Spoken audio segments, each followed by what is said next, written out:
C'était une filiale de Fiat en France, hein, et ça a commencé, je crois, dans les années 30, hein, pour les premières. 34, dit monsieur Eric. 34, on a un spécialiste apparemment. Avec Théodore Pigozzi. Voilà. Avec les premières Simca 5. Vous connaissez K5, monsieur exact, et Fiat Topolino, Montez. qui était Fiat Topolino, c'est la même. elle a copié-collé De la Fiat. voilà, de la Fiat. On a commencé à les construire d'ailleurs dans les années 34 et 36. Qu'est-ce qui s'est passé en 36? Il y avait quoi en 36 en France? Un jeune amateur de Simca qui va venir nous rejoindre. Alors en 36, c'est quoi? Il y en a qui ne connaissent pas leur histoire, franchement. Ben, c'était le Front Populaire, il y a un monsieur là-bas que je vois. Et donc le Front Populaire, c'était quoi? Des grèves. Et donc au début des premières Simca, hein, qui étaient des Fiat, donc ce qu'on disait, eh ben, les usines étaient bloquées. Hein, et on a obtenu pas mal d'avancées, d'ailleurs il faut le rappeler quand même, hein, le Front Populaire. Hein, les premiers congés payés. Hein, on en bénéficie tous aujourd'hui. Et ben ça commence en 36. Et ben c'est bien de le dire. Voilà, les premiers congés payés. Donc Fiat. Enfin, oui, Simca. Eric, excuse-moi 2 secondes. Oui, bonjour. Est-ce que tu... Alors, Oui, c'est une pour bonne ce- colle. Est-ce que vous Simca. savez ce que ça veut dire Simca? On peut Est-ce vous- qu'Eric sait ce que ça veut dire Simca? Je crois que J'ai- vous allez lui poser une colle. Je l'ai su, mais je ne m'en rappelle plus. Hein, alors, on va demander au public. Ah, on a quelqu'un là. Société industrielle de mécanique et de carrosserie automobile. Bravo.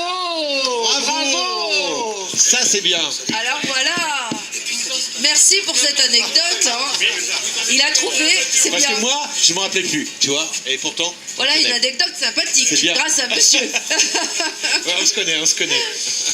Donc, on revient à Simca. Donc, après la guerre, Simca va construire des voitures. Ils vont racheter Ford. Hein, ils vont racheter Ford France, hein, qui arrête de fabriquer des voitures parce qu'ils pensent que c'est pas assez rentable. Et donc Simca va se retrouver avec des grosses usines, notamment à Poissy. À Poissy, avec les usines Ford, et c'est pour ça que les premières, ce qu'on appelait les Chambord, Beaulieu, toute cette série-là étaient montées par des dérivés de Ford avec le moteur V8, quoi. Et on arrive aux années 60 et à ce modèle. Hein, Un petit peu plus tard, on a quand même eu les Arondes avant. Ça, c'est vrai que les premières qui ont été sorties en 63 de mémoire étaient des dérivés avec des moteurs d'Aronde, quoi. Et après, il y a eu des évolutions. Ça, c'est la dernière évolution du modèle en 75. Parce que la production s'est arrêtée en 75. Les dernières ont été vendues en 76 sur des restes de série, quoi. Et ça, c'est vraiment la dernière évolution. Après, toute la série, Talbot, 1307 et tout ça. D'ailleurs, celle-ci sur la carte grise, c'est une Talbot, c'est pas une Simca. déjà une Talbot déjà. Talbot 76, hein, si je me rappelle bien. C'est ça. Et donc c'est Simca. C'est déjà on peut dire une série 2. Hein, les premières étaient plus courtes. Les premières étaient plus courtes, elles avaient des différences de pare-choc, de motorisation un petit peu aussi. Les 1300, les 1500, je crois, il y avait. Voilà, 1300, 1500 qui étaient des voitures similaires à part la motorisation. Donc on a un des derniers modèles sortis des usines Simca. Il faut rappeler que les usines Simca ont arrêté de fabriquer donc, des Simca Talbot dans les années 80. Les Horizons notamment. Voilà, quand Samba. ouais, il s'en va. Et puis après, ben, on a eu tout ce qui était Horizon, Solara, Tagora, qui étaient les dernières évolutions, qui étaient quand même des belles. Gros modèles. Hein. Des gros modèles et des belles voitures. Il y a quand même un V6 Tagora qui était quand même une super voiture. Mais bon, après, voilà. C'est Peugeot hein, qui a racheté, il faut le dire. Hein, après. C'est ce que j'allais dire. Peugeot, enfin, j'allais dire écrasé, mais c'est peut-être pas le mot, mais en réalité, ça a été un peu ça, quoi. Il y a eu des problèmes à Oui, c'est l'époque. vrai. Moi, je suis d'accord avec monsieur.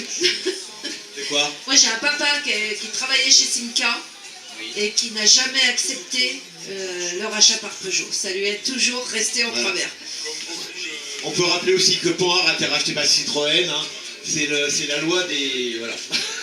Donc dommage. Comme beaucoup de garagistes, Peugeot, Simca à l'époque n'ont jamais accepté le rachat par Peugeot, et il en existe encore un garage Simca chez nous, qui est pas loin. C'est à Laval, c'est notre ami Michael Clément. Et Que je connais bien, oui. voilà, qu'on a eu déjà l'occasion de rencontrer, et qui continue à perdurer, à réparer les Simca et à refabriquer et tout et tout. Là, vous êtes un petit groupe là sur Rennes hein, de Simca, il y en a pas mal. Oui, on est un petit groupe, on se retrouve souvent d'ailleurs aux étangs d'Apigny parce qu'on est une équipe de Bretagne, donc les étangs d'Apigny c'est un peu centré. Et bon, on se fait notre petit apéro aux étangs d'Apigné. Alors que je vous explique, les étangs d'Apigné, pour ceux qui ne connaissent pas, c'est notre rassemblement mensuel. Qui ne connaît pas les étangs Hein d'Apigné? Ah bah écoute franchement. Eric, on ne sait jamais. Alors, tous les premiers dimanches du mois, de 9h30 à 13h, aux étangs d'Apigné, rassemblement. Voilà, on va laisser repartir parce qu'il va aller manger avec ses potes. Hein. Et tu reviens après, j'espère.